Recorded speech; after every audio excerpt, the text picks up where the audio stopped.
Europe का सौंदर्यीकरण हो रहा है। यूं तो वह पहले से बहुत सुंदर है, लेकिन अब उसे सुंदरतर बनाया जा रहा। एकदम जन्नत, झकास। अग्नि की लपटें उसे पवित्र कर रही हैं। लाल पीली लपटों और धुएं की मोटी मोटी धार से आकाश भर उठा है। क्रीड़ा परिसर जल रहे, बाजार मॉल जल रहे, गाड़ियां बसें जल रही, पानी में आग लगी है, पुस्तकालय जल रहा। सुना है वह फ्रांस के सबसे बड़े पुस्तकालयों में से एक था। वहां लाखों पुस्तकें रखी हुई थीं। अब वे सब पुस्तकें स्वाहा हो चुकी हैं। उन्हें एक झटके में पढ़ लिया गया है। पूरे विश्व को पढ़ा दिया गया है कि एक ही सत्य है, एक ही पुस्तक है, एक ही पंथ। या तो उसे मानो या फिर जलो। वैसे भी मृत्यु ही अंतिम सत्य है। फ्रांस के लोगों को अपनी संस्कृति, भाषा और धरोहरों पर बड़ा गर्व रहा है। बड़े महान लेखकों, चित्रकारों, कलाकारों, मूर्तिकारों की धरती रही है फ्रांस। अब फ्रांस के लोगों को समझा दिया गया है कि ये सब मिथ्या है। हजारों वर्ष प्राचीन सभ्यता है तो है। बड़े तप, श्रम, स्वेद, साधना और प्रज्ञा से उसे गढ़ा गया तो एक झटके में उसे भस्म भी किया जा सकता है। और यह फ्रांस के साथ ही नहीं, लगभग पूरे यूरोप के साथ होने वाला है। झांकियां तो वहां पहले से दिखलाई जा रही। प्रोग्रेसिव यूरोप, मानवाधिकार का पैरोकारी यूरोप, आधुनिक, समतामूलक, सेक्युलर यूरोप। दुनिया जब सो रही थी तब यूरोप का रेनेसां हो चुका था, पुनर्जागरण। उसी जागरण के घोड़े पर सवार होकर यूरोप सरपट भागा था। विज्ञान, कला और साहित्य में प्रतिमान स्थापित किए दुनिया पर चढ़ बैठा। फिर यूरोप ने प्रजातंत्र की महत्ता स्वीकार की। सबको जीने का समान अधिकार मिले। उसी अधिकार को मानवता का आभूषण कहकर यूरोप ने आह्वान किया, आओ शरणार्थियों, आओ हमारी धरती पर बस जाओ। हमारे घरों को अपना घर समझो। दूधो नहाओ, पूतो पूत फलो, समंदर में तैरो, किलोल करो और बीच सड़क पर अता करो नमाज।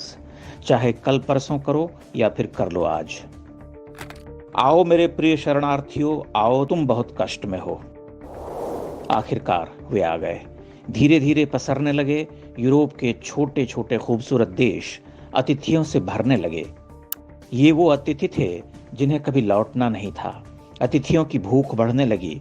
जीवन की आधारभूत आवश्यकताएं जब सरलता से पूरी होने लगीं तो उन्होंने कहा, यह भी दो, वह भी लाओ। ब्रेड दिया है तो बटर लगाओ। यूरोप ने मक्खन लगाया, प्याला भर भर दिया। अतिथि गटागट सुड़कने लगे, पर अतिथियों की क्षुधाग्नि शांत ही कहाँ होती थी। फिर अतिथियों ने छीनना, दावा ठोकना शुरू किया। वे टिड्डों की तरह उड़ने लगे। सड़कों पर नमाज, बुरके वाला समाज, आधुनिकता के समंदर किनारे लेटे लेटे अधनंगी देह पर धूप सेक रहे यूरोप ने जब तक आंखें खोली, टिड्डे 1/3 फसल चट कर चुके थे। कभी न अस्त होने वाली बरतानिया हुकूमत पस्त हो उठी। स्वीडन, स्विट्जरलैंड जैसे हरे भरे शिखरों वाले देश जलने लगे। जो आज तक नहीं देखा था, देखने लगे। फ्रांस ने नई क्रांति देखी। यूरोप बारूद के ढेर पर बैठा है।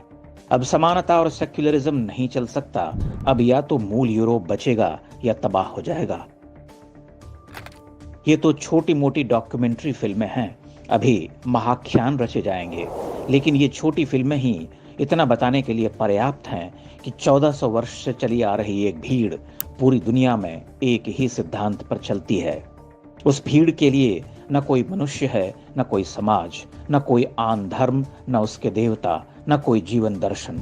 एक ही सच है, जो उन्हें नहीं मानता वह काफिर है। सभी काफिरों को समाप्त होना होता है। इससे सरलतर सिद्धांत खोजे नहीं मिलता।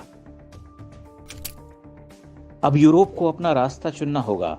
वह समाप्ति के रास्ते पर चलना चाहता है या संघर्ष को चुनता है। दोनों ही रास्ते अपार कठिनाइयों से भरे हुए हैं। चुप रहना यानी समापन को चुनना, प्रतिरोध करना यानी संघर्ष, रक्तपात, अग्नि की लपटों में धंसना तय यूरोप को करना है।